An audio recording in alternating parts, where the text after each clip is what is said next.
Buenas tardes a todos y a todas. Soy Silvia Cassiani, soy asesora de enfermería y técnicos de salud de la Organización Panamericana de Salud en Washington, D.C. Es un honor y un placer para nosotros tener todas y todos ustedes en el webinar que va a presentar sobre el papel de la enfermera y del enfermero en el apoyo a las víctimas de la violencia de pareja.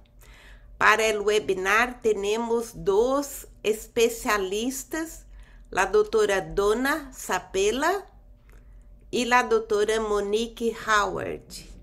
La doctora Donna Sapela es una enfermera certificada en psiquiatría, salud mental, tiene una licenciatura de la Universidad de Indiana en portugués, una licenciatura en enfermería de la Universidad Thomas Jefferson, un máster en educación de la Universidad de Temple y un máster en ciencias de enfermería, un certificado de pós-maestría de la Escuela de Enfermería de Pensilvania y un doctorado de la Escuela de Graduados de Educación de Pensilvania.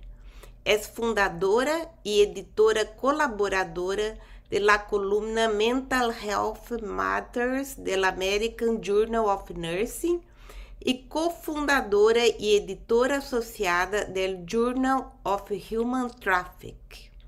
Es la antigua profesora asociada de Enfermería y Justicia Social de la Facultad de Enfermería de la Universidad de Massachusetts Amherst y antigua directora de Estudios Globales de la Facultad de Enfermería y Profesiones de la Salud de Drexel.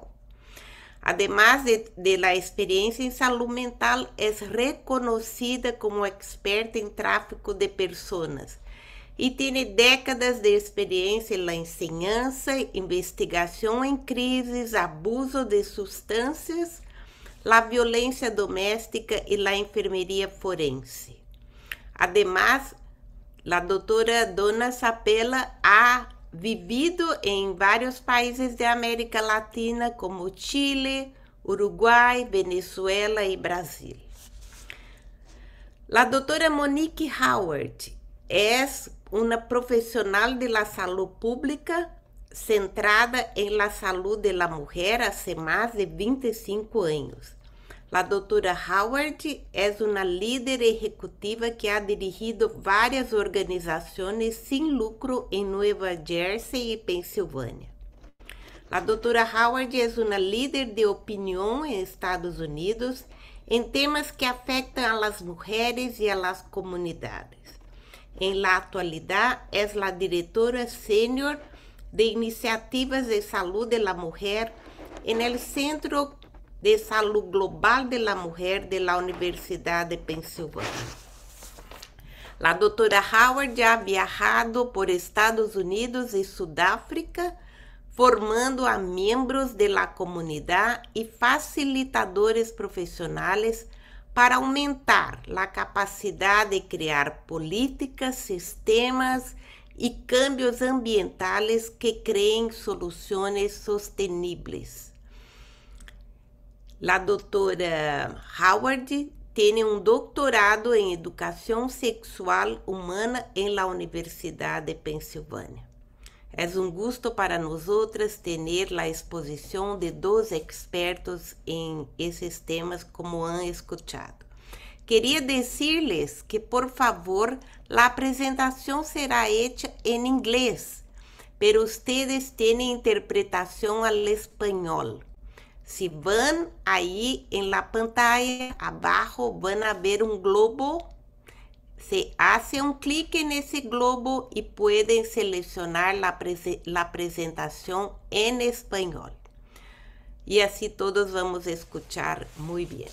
Muchas gracias, doctora Donna, doctora Monique. Por favor, the floor is yours to start. Thank you.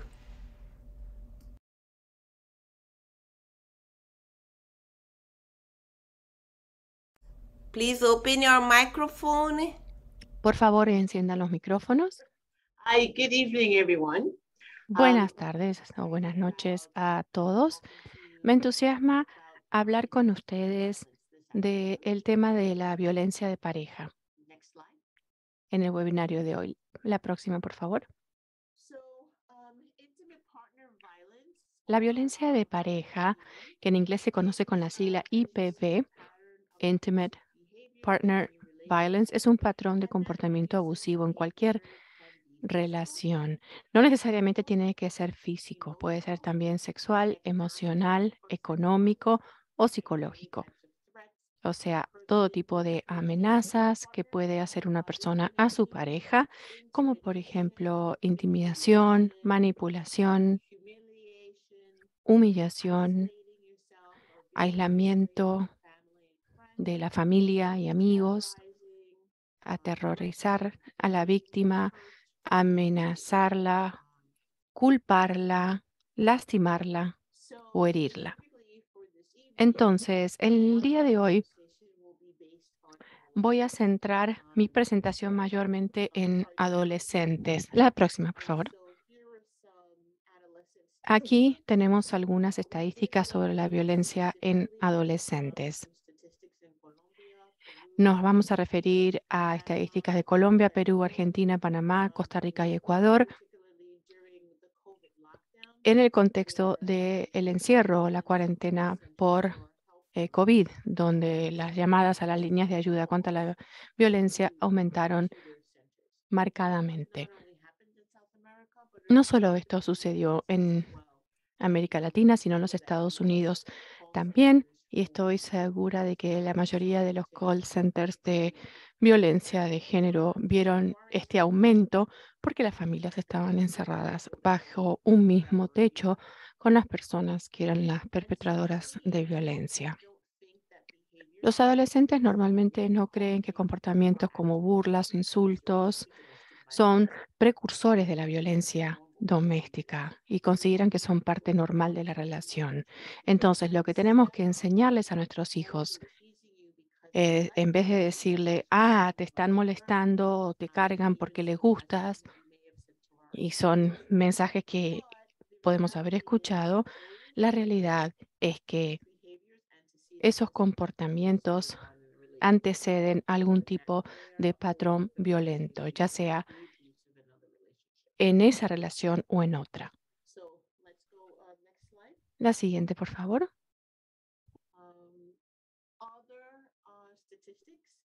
Con respecto a más estadísticas, las alumnas de sexo femenino, sobre todo en el entorno escolar, experimentaron mayores índices de violencia física y sexual en las citas que los varones. Y los que se identificaban como lesbianas, gays, bisexuales, transexuales o queer, o las que no estaban seguras de su identidad, tenían más probabilidades de sufrir violencia física o sexual en las relaciones de noviazgo, más que los que se identificaban como heterosexuales. La siguiente.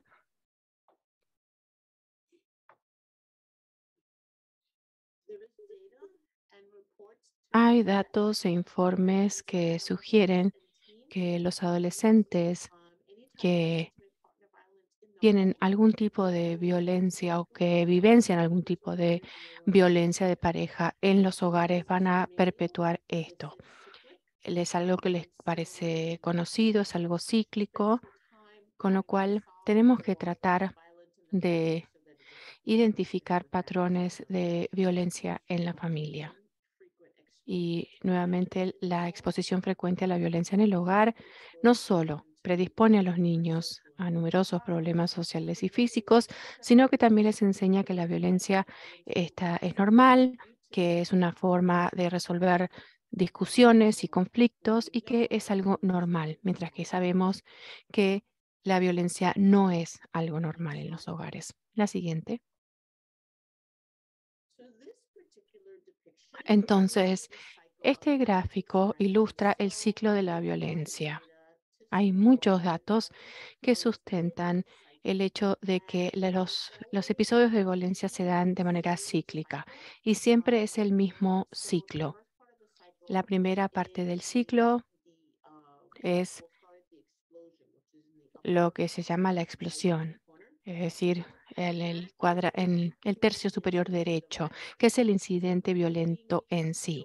O sea, golpear, estrangular, humillar, encerrar, violar, usar armas, y eso es lo que hace el golpeador. Y la respuesta de la víctima es protegerse como pueda, llamar a la policía. Por lo general la llama la policía a algún vecino, si hay algún niño en la casa, trata de calmar al golpeador para que no siga escalando la violencia, tratan de razonar o se va o le devuelve la pelea. Después de la explosión en sí, y la explosión puede ser algo progresivo, o sea, la persona quizás no analice que hubo precursores, es decir, quizás antes la había empujado o la había basureado y luego llega la fase de la luna de miel. En esta fase, el golpeador se disculpa profusamente, dice perdóname, discúlpame, le ruega que lo perdone, le compra regalos, promete que va a pedir ayuda, dice yo sé que el problema soy yo, voy a pedir ayuda, quizás va a la iglesia, va a Alcohólicos Anónimos o a Narcóticos Anónimos, quizás le compra la cartera que una quería. Y si la víctima habla con alguien, dice, ay, yo estaba hablando con una persona y me dijo que le habían comprado una hermosa cartera de marca Coach, pero luego esto es parte de esta fase de disculpa. Entonces, lo que pasa en esta fase de la luna de miel es que le presta mucha atención a la víctima acepta quedarse porque le parece que esta fase de la luna de miel representa el fin del abuso, que así va a ser su relación, vuelve a aceptar al golpeador.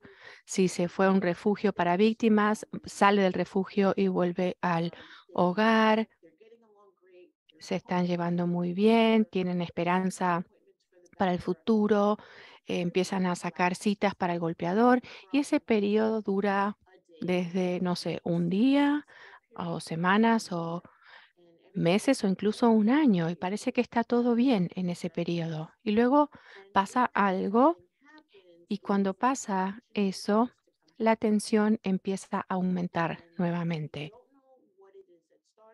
Uno no sabe exactamente qué es lo que disparó esta escalada de tensión ni cuánto va a durar esta fase, pero sabe cómo va a terminar.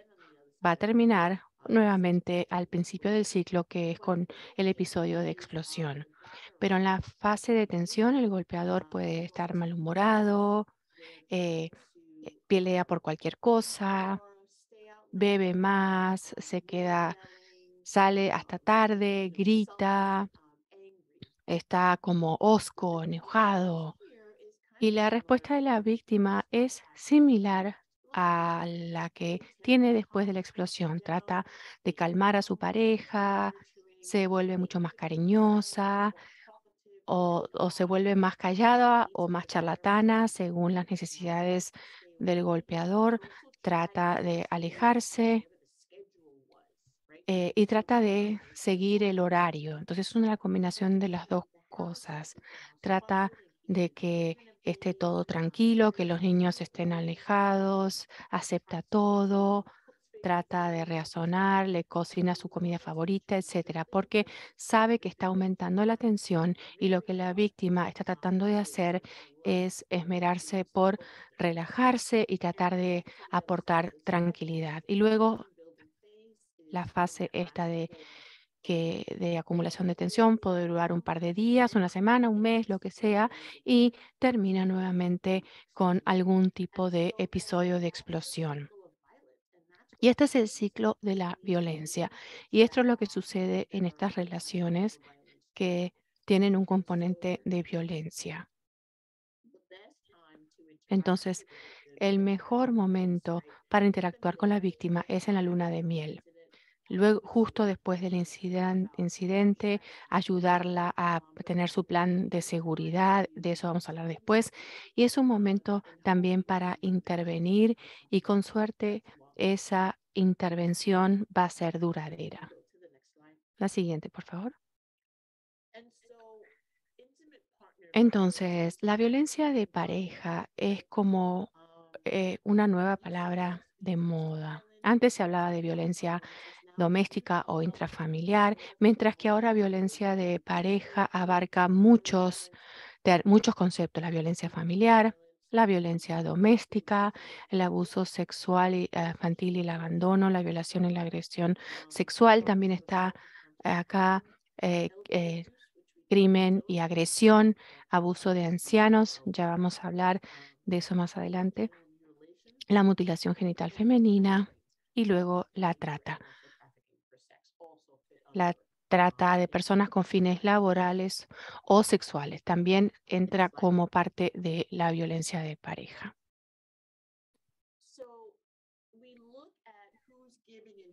Entonces, vamos a ver ahora quién da y quién recibe. Y lo que los datos sugieren, y esto es en líneas generales, la mayoría de las veces, según los datos, los perpetradores o los golpeadores son los hombres. Pueden ser miembros de la familia, algún tipo de figura de autoridad, novios, maridos, consumidores de drogas y alcohol.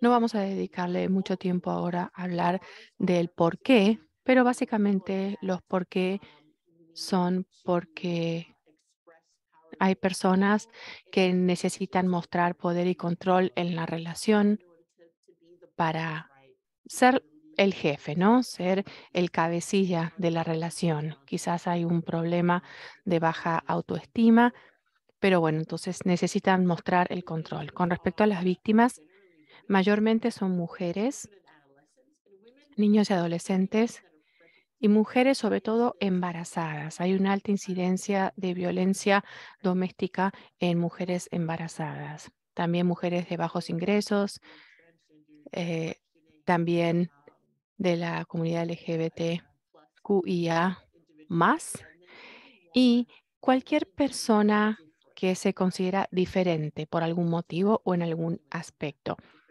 O sea, quizás alguna discapacidad diferente, ya sea de aprendizaje o lo que sea. Y con respecto a los por qué, es quizás sean personas que la sociedad considera débiles o por lo menos no tan fuertes como los demás. Y en algunos casos las víctimas también son invisibles, es decir, personas que uno no nota, ¿no? Que la sociedad no le dedica mucha atención. Son las personas que tienden a ocupar este papel de víctimas. Entonces, hablando nuevamente ahora de los adolescentes,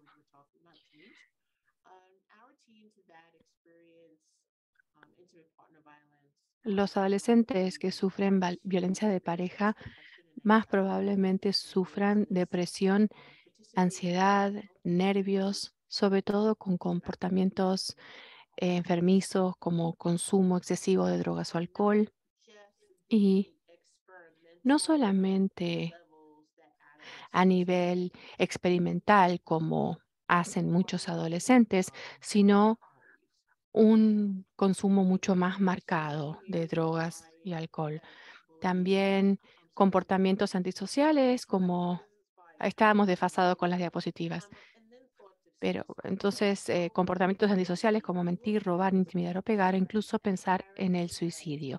Entonces, cuando pensamos en los adolescentes como padres o como proveedores de servicios, cuando vemos que nuestro adolescente hace algo que no es normal para esa persona, ahí es donde tenemos que estar atentos a que pueda haber algo que no va, violencia de pareja o alguna otra cosa, pero ahí hay que empezar a hacer preguntas. Entonces, desde el punto de vista médico, si el paciente se acerca y tiene un olor distinto o un aspecto distinto o hay algo distinto y ustedes los conocen o lo que ven enfrente de ustedes no coincide con lo que dice la historia, la historia clínica, algo hay mal. Por ejemplo, algo está mal. Las notas, por ejemplo, alumnos que tenían un muy buen rendimiento escolar y ahora no, bueno, son indicadores también de que puede haber algún problema. La siguiente.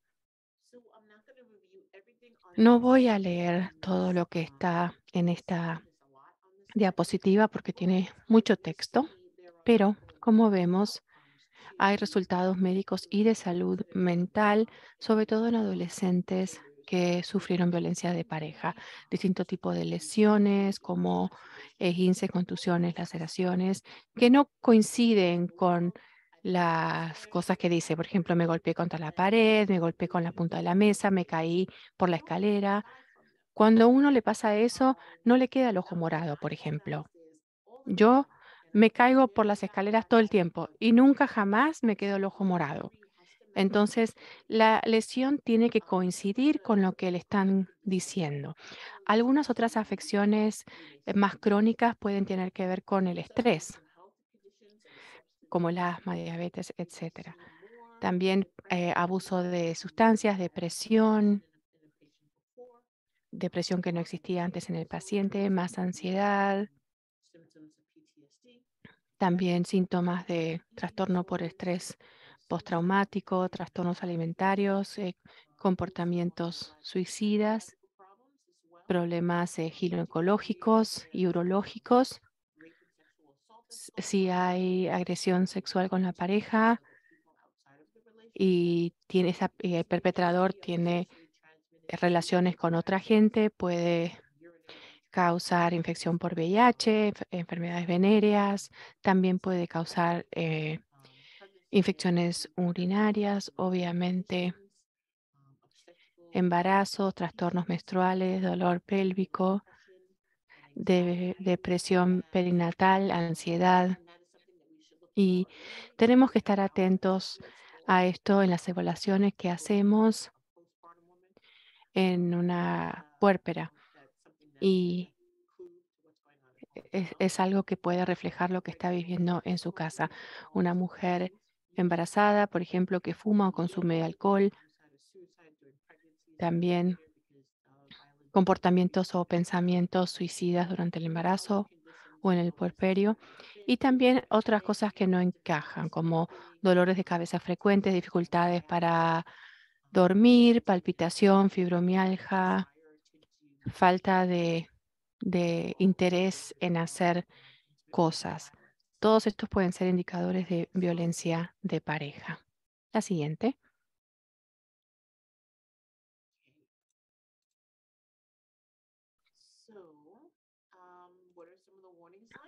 Algunas de las señales de alerta, bueno, algunas ya las mencioné, pero las voy a repetir. En el caso de adolescentes, como prestadores médicos, cuando hacemos una evaluación, eh, esto hay que tenerlo en cuenta, pero también los padres, o sea, cambios repentinos en la apariencia, la dieta o en los hábitos de sueño. Si es una persona, un adolescente que siempre estaba a la moda, atenta a su apariencia y de repente empieza a utilizar pantalones 2 tallas más grandes o algún tipo de corte de pelo que le oculta parte de la cara, son los cambios a los que tenemos que prestarles atención. Cambios en la dieta, también, por ejemplo, adelgazamiento, adelgazar o engordar de manera excesiva, problemas para dormir, volverse reservado o retraído. También hablamos de malas notas o de salirse de actividades de la escuela que en otro momento le interesaban. Por ejemplo, hay una persona atleta que ya no le interesa hacer deportes, persona malhumorada, que va más allá de los cambios normales de la adolescencia. Entonces, quizás estas señales de alerta podemos pensar que son partes de la adolescencia, pero a veces no.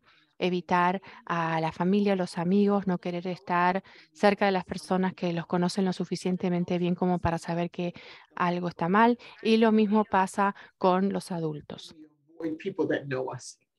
Los adultos también evitamos a las personas que nos conocen.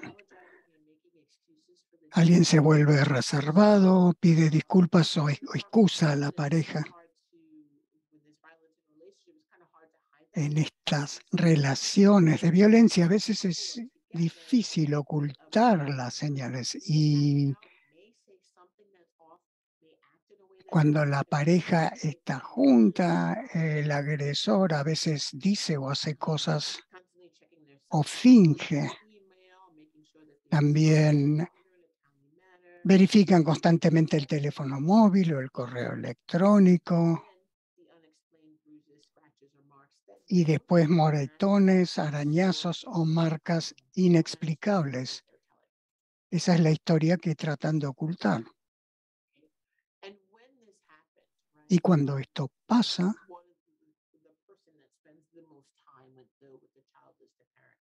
como alguien que pasó mucho tiempo con niños y hablando sobre niños, con niños sobre relaciones antes de que empiecen a salir con personas románticamente, hay que hablarles sobre las relaciones sanas. Y los profesionales pueden dar mensajes que los padres puedan darles a sus hijos, mensajes sanos, enseñarle a los niños a respetarse a sí mismos, respetar sus valores, mantener las líneas de comunicación abiertas. Hay que animar a su hijo o hija a acudir a usted si tiene algún problema en su relación. Y también hay que abrir espacio para cuando su hijo viene a hablarle. Tan pronto el hijo o la hija se acerca a los padres, ellos dejan de hacer inmediatamente lo que hacen, lo cual les da a los hijos, les invita a hablar con sus padres.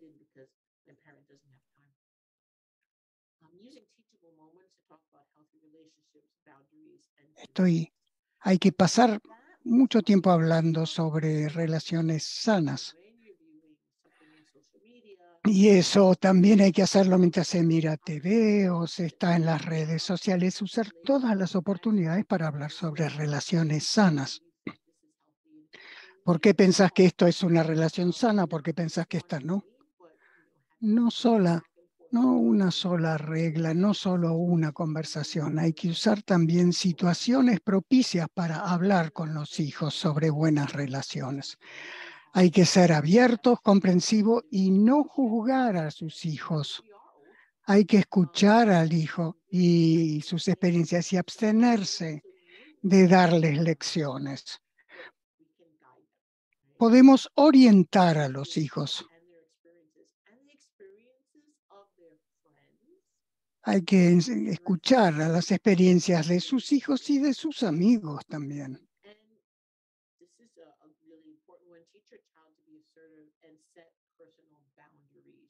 Hay que enseñar al hijo a autoafirmarse y a poder establecer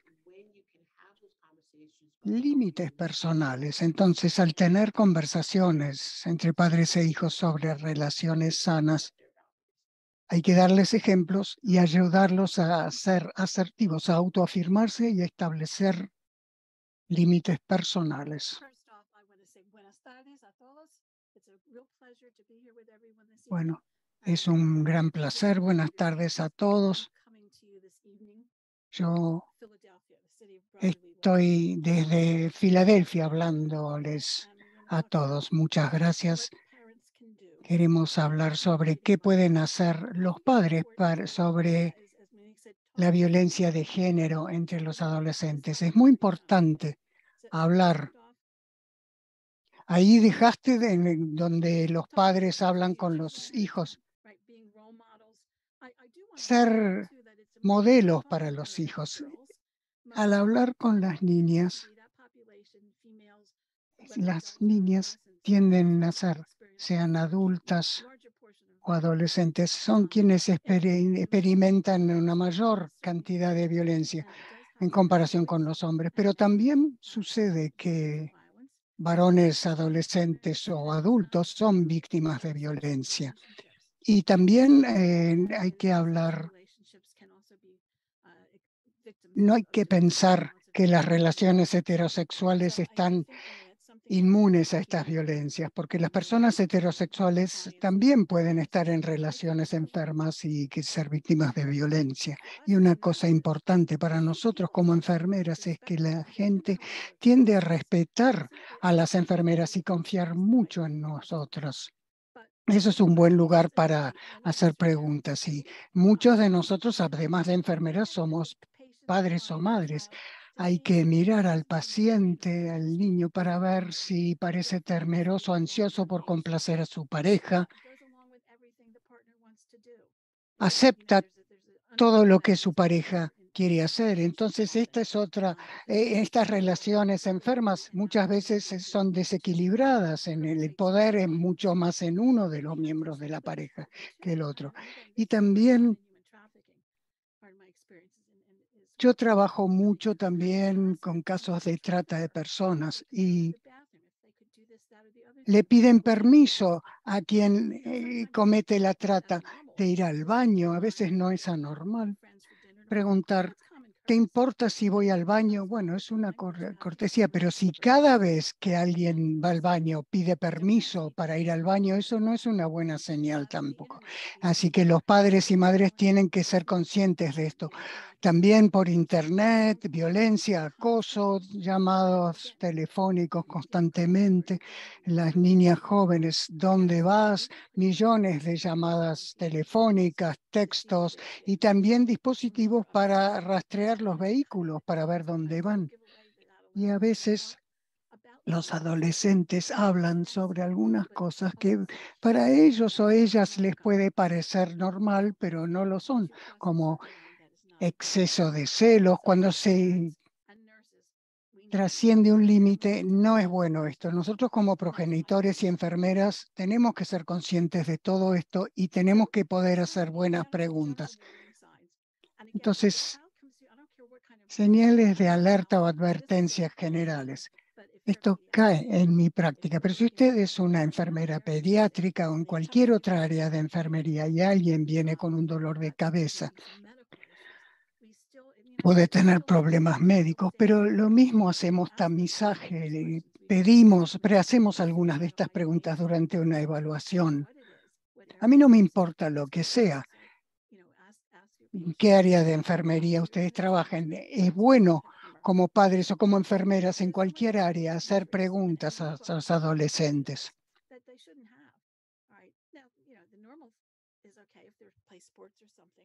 Lo normal, por ejemplo, es ir a la escuela. Si faltan a la escuela porque estuvieron toda la noche con su pareja teniendo relaciones sexuales, esa es una mala señal. ¿Y por qué no van a la escuela? O si quieren ocultar lesiones, usan camisetas con mangas largas incluso en verano y no pueden pasar tiempo con sus amigos. Y cada vez pasan menos tiempo con sus familiares y amigos.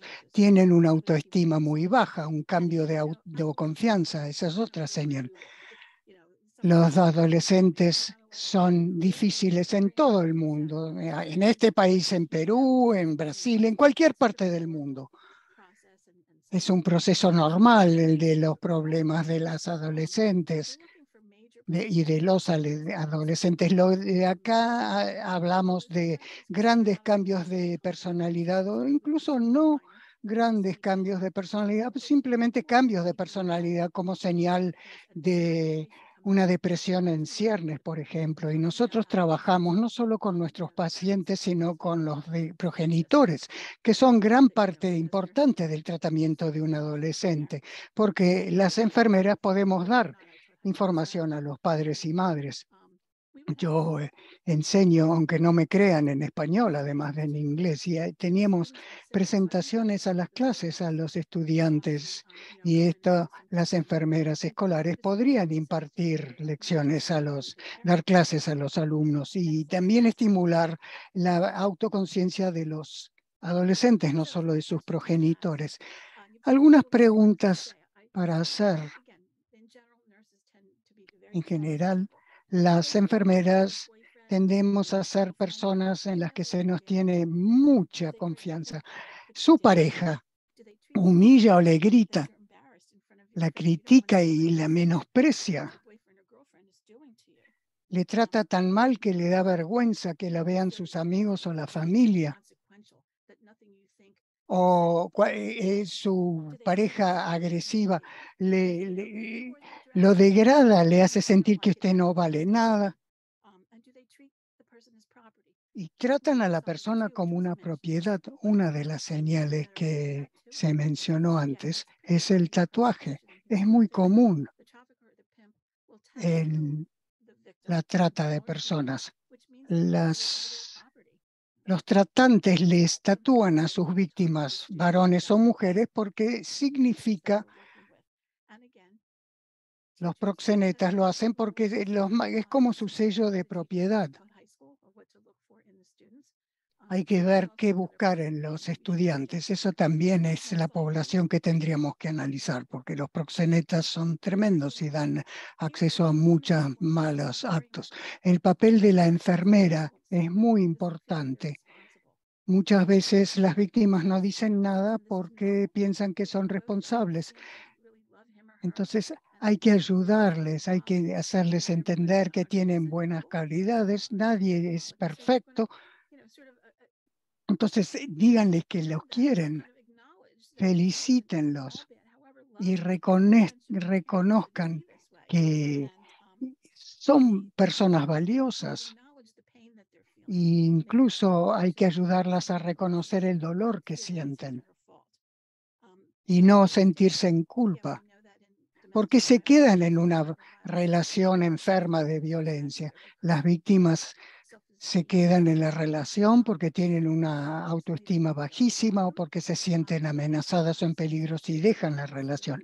Y muchas veces tienen ese sentimiento de amor. Un proxeneta maltrataba a una mujer, pero ella se le preguntó por qué se mantuvo en la relación y ella dijo porque yo lo amaba. Y también qué podemos hacer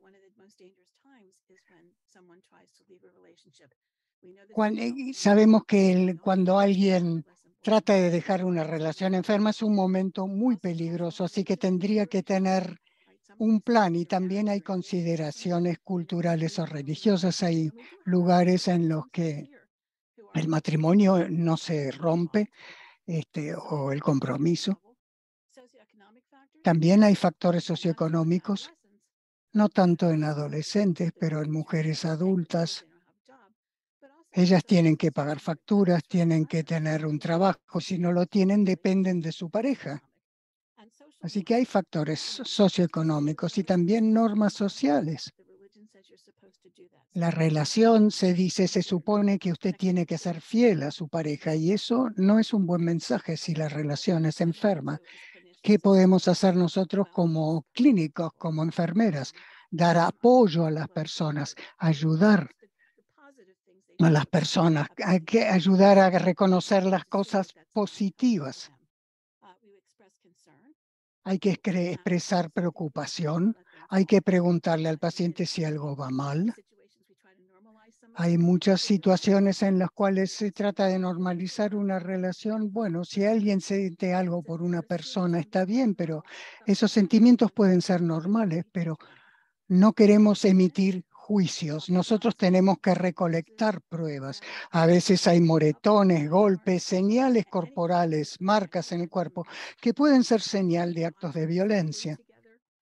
También marcas en los párpados, alfileres en los párpados y otras cosas. Y en el Estados Unidos tenemos nosotros como enfermeras sospechamos que cualquier menor de menos de 18 años es víctima de violencia. Tenemos la obligación legal de informar, denunciar ese caso. No sé si pasa lo mismo en Sudamérica. Tenemos que darnos cuenta que lo que decimos sobre los adolescentes también se aplica a los adultos. Esto es similar, sea que la persona tenga 15, 14, 40, 20. Esto cruza todas las edades y todas las fronteras. Nosotros tenemos enfermeras en nuestras universidades en Estados Unidos, en las escuelas en Estados Unidos. No sé si hay enfermeras escolares en Sudamérica, pero nosotros damos capacitación a enfermeras escolares porque ellas pueden ver a estos adolescentes y son las que primero notan algo. A veces el estudiante puede estar en su casa con la familia, a veces los padres, especialmente la madre, ha sido víctima ella misma y entonces puede detectar signos de violencia en sus hijos. Así que queremos involucrar a las familias y especialmente a las enfermeras que trabajan en entornos pediátricos y en escuelas. Queremos educarlas también. Y no hay que olvidar los deportes. Yo tengo una hija que no quería practicar deportes porque dos de los directores técnicos querían llevarlas a tomar bebidas fuera del partido. Entonces, ahí no solo son los novios que las victimizan, hay a veces sacerdotes o directores técnicos deportivos. Hay que enseñarle a un adolescente que si un varón adulto, sea director técnico, que presta demasiada atención a un adolescente, le invita a salir o a tomar un helado, eso no es una buena señal. Lo que no debemos hacer como clínicos, no hay que esperar a que alguien acuda a nosotros, porque a veces no van a acudir a nosotros porque se sienten atemorizadas o amenazadas. Y en algunas culturas hay estigma por ser víctima de abuso. Y entonces muchas niñas o varones no denuncian que han sido víctimas de abuso por el miedo al estigma. A veces tampoco hay que decirle a la persona qué hacer. No tenemos que juzgar ni culpar a las personas. A veces sí tenemos que dar consejos, pero no siempre. Y tampoco vamos a poner condiciones que tienen que cumplir para que nosotros les demos apoyo. Y nunca hay que juzgar. Y no hay que plantear condiciones para dar apoyo. No hay que decirle a la persona tiene que hacer esto. Lo mejor que pueden hacer es trabajar con el adolescente para ver qué sería de mayor ayuda para ella o él. Esta creo que ya es la última diapositiva. Sí, y tenemos buenas referencias acá. Yo traté de encontrar cosas en español. Nosotros tenemos documentos en español que después hay que traducir al inglés, pero todas estas referencias están en inglés. Estoy segura de que también hay referencias en español, pero bueno, muchas gracias por su atención. Ha sido un placer estar disertando ante ustedes y quedo a disposición por si tienen preguntas o comentarios. Muchas gracias. Muchas gracias, doutora Monique. Muchas gracias, doutora Dona Sabela. Foi excelente essa conferência, esse webinar. Aprendemos muitíssimo com vocês. Pero como temos alguns minutos mais, me gostaria poner uma pergunta que está no chat. E a pergunta é, quizás para ti, doutora Monique, es cómo romper el ciclo de la violencia en las parejas adolescentes. La pregunta es cómo romper el ciclo de la violencia en las parejas adolescentes. That's a question for me. ¿Es una Yes. pregunta para mí? Por favor. Yes, the question is how to break the cycle of La violence. pregunta es cómo romper el ciclo de la violencia En adolescentes, en los adolescentes, who are engaged, en for las example. parejas adolescentes. hay que reconocer en la familia que alguien está en un ciclo de violencia. Y eso es muy importante porque mucha gente no sabe que está en un ciclo, en una relación abusiva. Entonces, una de las cosas clave que hacer es, como profesionales, hay que informar a la gente. No significa necesariamente de que se va a romper el ciclo de violencia de buenas a primeras, pero hay que tener una conversación sobre la situación, sus experiencias hasta ese momento y tal vez cómo romper el ciclo, enseñarles, decirles cómo romper el ciclo, incluso si eso no va a parecer, no va a suceder instantáneamente. Toma una conversación, una relación de confianza y requiere una información de buena calidad y honesta sobre el ciclo de violencia y cómo crear un plan de seguridad para poder alejarse de esa relación abusiva en forma segura y dejar uno de los espacios donde puede haber más violencia y también tienen que alejarse de esos espacios. Esto realmente asusta. Hay que crear un plan de seguridad si hay violencia doméstica. Hay agencias a las que se puede llamar para que ayuden a una víctima de violencia de pareja o abuso, una relación abusiva, a hacer un plan para alejarse de esa relación, porque se necesitan estrategias. Sí, es sumamente importante esto, porque los niños pueden tener mucho cuidado, tienen que entender y sentir que van a recibir apoyo. Hay capas. Si la familia no les cree, los padres no les creen, eso no es bueno. Necesitan el apoyo de la familia y también otros círculos como las fuerzas de la ley. También nosotros tenemos servicios para víctimas de violencia que pueden acudir a los albergues, pero si hay una madre y una hija, una madre y un hijo, se los puede sacar de la casa donde el padre los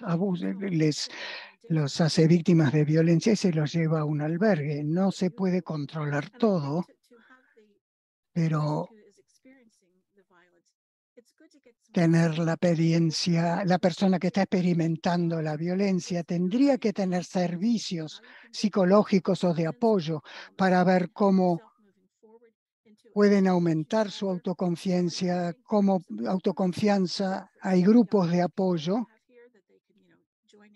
también para personas muy jóvenes y también asesoría psicológica es muy importante. Y también algunas víctimas de violencia pueden tener que tomar medicamentos contra el estrés postraumático y otras situaciones mentales.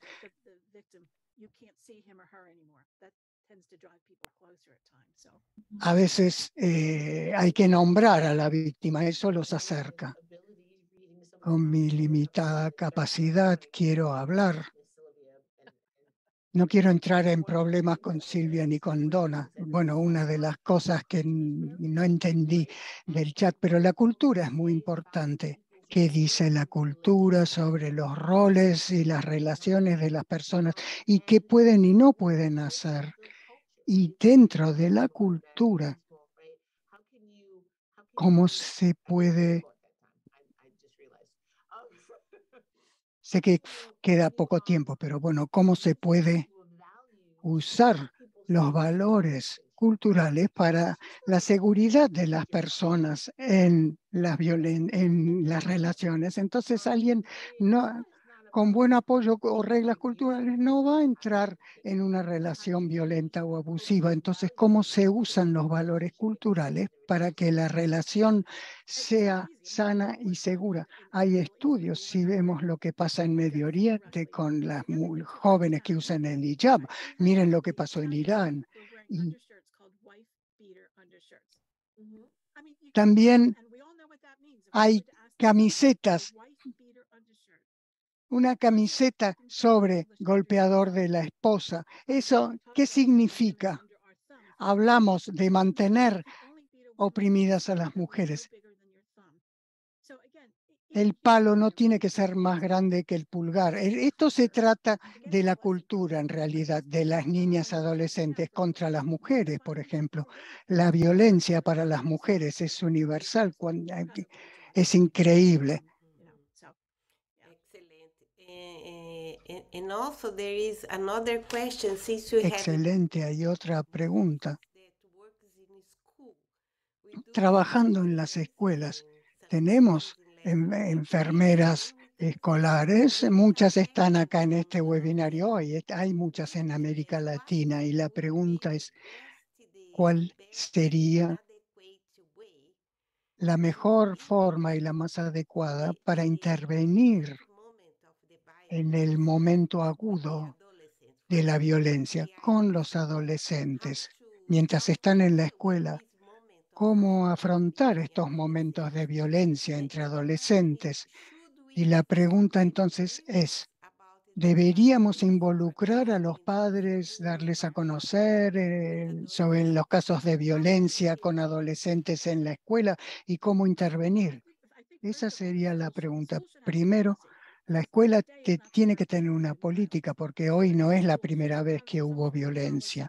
Todas las escuelas tendrían que tener una política sobre qué hacer sin esperar a una emergencia. Y también pienso que los progenitores, yo no fui enfermera escolar, pero yo soy enfermera y daba lecciones en escuelas en español. Hubo problemas, hablé con el director y llamamos a los padres, y los padres tienen que saber que su hijo o es víctima de abuso o abusa a otras personas, abusa de otras personas. Los docentes también en Estados Unidos tienen el deber legal de denunciar casos de violencia. Hay que empezar con asambleas sobre lo que es aceptable o normal para empezar a educar incluso a alumnos de escuela primaria, del último grado de escuela primaria. Pero sí hay que dar intervención a las familias. Y eso también depende de cuáles son los requisitos de denuncia o de información para los docentes y las enfermeras en los distintos países. Nosotros recibimos información de los estudiantes, también de los docentes, de que hay una relación que involucra a un estudiante, y entonces nos comunicamos con el estudiante para informarle sobre qué tendría que ser una relación sana y no una relación enferma y abusiva, y también una conversación sobre permiso, consentimiento. Hay una enorme terminología. Entonces, podemos hacer esto prácticos hablando sobre límites y permisos. Y yo recuerdo a una mujer que dijo, no me pueden tratar así. Tú no me puedes tratar así. Nadie me trata así. O sea, se autoafirma, se hace valer. Y esto es importante para todas las relaciones. No va a ser la relación, la última relación que van a tener los adolescentes. Por supuesto que no. Yo valoro las emociones de los adolescentes cuando dicen lo amo para siempre o la amo para siempre. Pero las relaciones de pareja de adolescentes no van a ser la última relación de su vida. Ustedes, si este adolescente, las parejas son como los medios de transporte. No me va bien con este ómnibus, voy en el otro, tomo otro tren, sea lo que sea. Si alguien se siente bien consigo mismo o consigo misma, va a buscar una pareja que lo o la trate bien. En portugués decimos el amor es como un tren. Siempre hay lugar para un tren más. Y otra cosa que hicimos con éxito, tuvimos un par de ex víctimas hablar en una asamblea que tenían más años. Hay que escoger buenos estudiantes para que hablen con los otros estudiantes, pero eso Era el apoyo a un estudiante de 16 años, habiendo invitado a estudiantes que tenían más experiencia y más edad. Bueno, se nos está acabando el tiempo, pero quería saber si podían darle como un último mensaje a las enfermeras y los enfermeros que nos acompañan para que cuando cierre este seminario se queden pensando esta noche o mañana, o incluso de acá a un año. Un mensaje que les quede presente, porque se trata de enfermeros y enfermeras que trabajan con adolescentes en la escuela, en los centros de atención médica, etcétera. Entonces, ¿cuál es este último mensaje que quieren darle a nuestros participantes? Que usted puede ser la enfermera o el enfermero que le cambie la vida a esa persona. Usted puede hacer la diferencia. Yo iba a decir lo mismo. Todos tenemos un papel que jugar al momento de salvarle la vida a las personas y es algo que me tomo muy en serio. Y asegurarme de que la información que le dé a la persona le vaya a ayudar. Y les pedimos a todos los participantes que por favor difundan estos conocimientos, hablen de otros, de lo que hablamos el día de hoy y cuéntenles lo que opinan y cómo podemos evitar la violencia y trabajar con adolescentes en esta situación y cómo podemos brindarles más ayuda a todos los que habitan en nuestra América Latina. Muchas gracias, Donna, muchas gracias, Monique, y muchas gracias a todos los participantes, gracias a los intérpretes del webinario de hoy, y nos vemos en el próximo webinar que va a ser el día 18 de octubre, la semana que viene. Monique nos va a acompañar nuevamente y vamos a hablar de ciberbullying y bullying en general. Es un tema sumamente importante. Así que nos vemos entonces la semana próxima y gracias a todos. Chao. Buenas noches.